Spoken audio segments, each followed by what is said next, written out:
Yeah, coming back. We had seen that there are mainly two types of charges.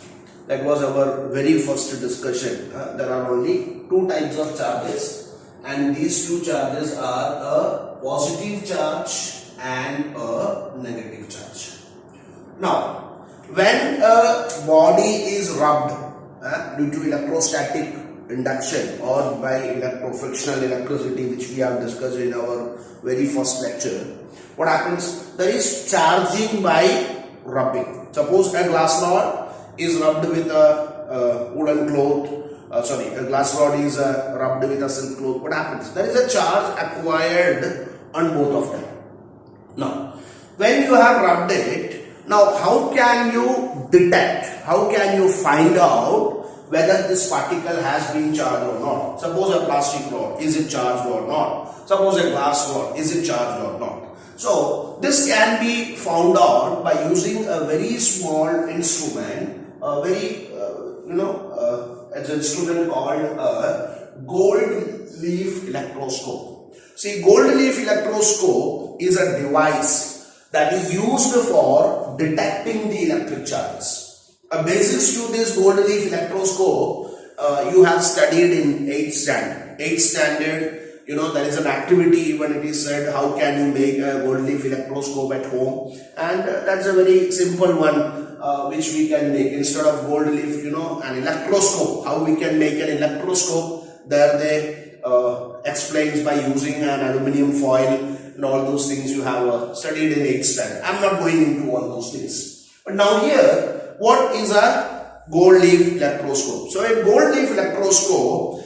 it is a device which is used for detecting an electric charge, and also not only to detect the electric charge, also to identify its polarity. When I use the word polarity, it means whether it is a positively charged one or it is so the charges can have only two polarities, either a positive polarity or a negative polarity. So gold leaf electroscope, it is used to determine, or it is used to detect the electric charge and also the polarity.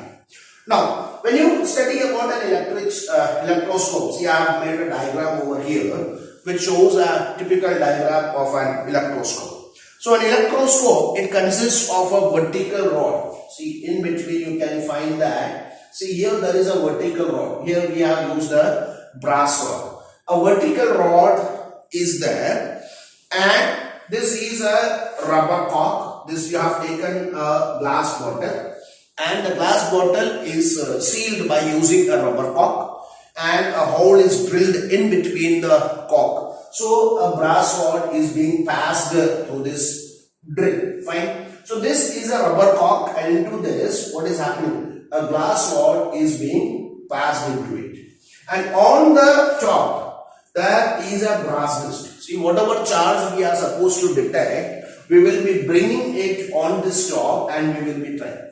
At the end of this brass rod, what we have kept, we have taken two gold foils.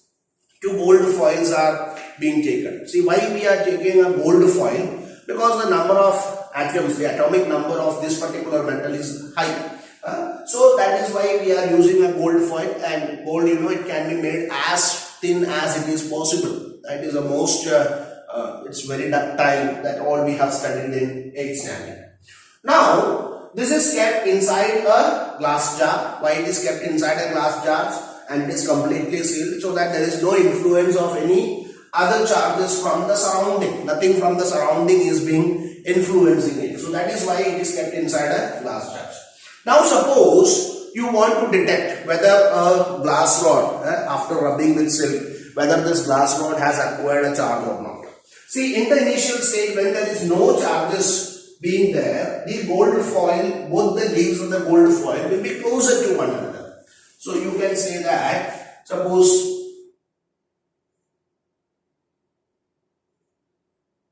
they will be very closer to one another. Fine. Now here, when they are very closer to one another, see this, now there is no charge on it. Fine. Now a glass rod is being rubbed and it is brought and placed on this brass disc. So here, to detect whether it has acquired any charge or not, we are bringing and placing it on this brass disc. So when this is placed over here, what will happen? Due to conduction, the charges will be transferred down. The charges, because this brass is a conductor, good conductor, so what will happen? The charges would start flowing. And now when it comes down, see, both the plates of the gold foil, both the leaves of the gold foil, they will have the same charge flowing down. So when the same charge it comes over there, what happens over there? So both two plates, two gold leaves, two gold, we can say the word leaf over there, two gold leaf or two foils, they have got the same charge. So when they have got the same charge, according to the fundamental law, there will be a repulsion. So what will happen? Both these foils or both these foils will move away from one another. There will be a displacement in them. Fine. So that means that there is a charge on the body. But if you are bringing an uncharged body and touching over it, what will happen? There will be no divergence. Both the leaves will not diverge from its position. They will remain as it is over there. Now, here when they are diverging, if they are diverging from one another, what happens? What does it signify? That means some charge has been passed and the charges are being equal on both the plates, on both the leaves, and due to which they are diverging from one another, and they will be this way. We can detect whether a material which is being brought in contact with it is a charged material or an uncharged material. And the degree of divergence of the leaves, how much the leaves diverge from one another, the degree of divergence, it gives you the amount of charge. The more it diverges, more will be the amount of charge.